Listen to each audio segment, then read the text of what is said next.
Plastic రహిత దుబ్బాకగా మార్చేందుకు సమిష్టిగా కృషి చేయాలని ఎమ్మెల్యే కొత్త ప్రభాకర్ రెడ్డి పిలుపునిచ్చారు. అధికారులు ఎప్పటికప్పుడు దుకాణాలు, ఫంక్షన్ హాళ్లలో తనిఖీలు నిర్వహించాలని సూచించారు. ఇక సిద్దిపేట జిల్లా దుబ్బాకలో మున్సిపల్ కార్యాలయాన్ని ఎమ్మెల్యే ఆకస్మిక తనిఖీ చేశారు. ప్లాస్టిక్ నిషేధం, పారిశుద్ధ్య పనులను పరిశీలించారు. ప్లాస్టిక్ వినియోగించిన వారిపై కఠిన చర్యలు తీసుకోవాలని అధికారులకు సూచించారు. వర్షాకాలం రావడంతో పారిశుద్ధ్యంపై ప్రత్యేక దృష్టి సారించాలన్నారు. ప్రజలు సీజనల్ వ్యాధుల బారిన పడకుండా చూడాలని అధికారులను ఎమ్మెల్యే కొత్త ప్రభాకర్ రెడ్డి ఆదేశించారు.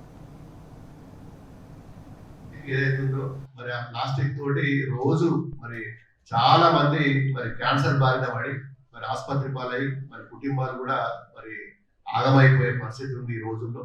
మరి మనం కొంతైనా మన వంతు సాయం చేస్తే దీన్ని నిర్మూలించడానికి అవకాశం ఉంది. తప్పకుండా అందరు కౌన్సిలర్లు, అందరు వార్డులలో కూడా మరి ఫంక్షన్ హాల్లో కూడా మరి మా ఫంక్షన్ హాల్ అధికారులకు కూడా నేను రిక్వెస్ట్ చేస్తున్నా, షాపు ఓనర్లకు కూడా నేను రిక్వెస్ట్ చేస్తున్నా, దయచేసి ప్లాస్టిక్ గ్లాసులు కానీ, ప్లాస్టిక్ ప్లేట్లు కానీ, ప్లాస్టిక్ కప్పులు కానీ మీరు వాడకూడదు. మీ షాపులలో మరి పూర్తిగా నిరోధించాలి. ఎవరన్నా వచ్చి కస్టమర్ వచ్చి నాకు ప్లాస్టిక్ గ్లాసులు కావాలని ఊర్లోకి వెళ్ళి వచ్చినా కానీ మరి మీరు దాన్ని నిషేధించాలని చెప్పి ఈ రోజు సభలో తీర్మానం చేయడం జరిగింది.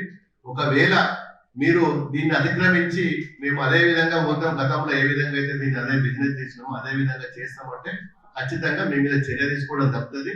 మరి క్రిమినల్ యాక్ట్ మీద కేసులు పెట్టి కూడా ఎవరని కూడా ముఖం చూడకుండా కూడా క్రిమినల్ యాక్ట్ మీద కేసులు పెట్టి వారిని మరి పూర్తి స్థాయిలో మరి చర్య తీసుకుంటామని చెప్పి కూడా నేను విజ్ఞప్తి చేస్తున్నాను.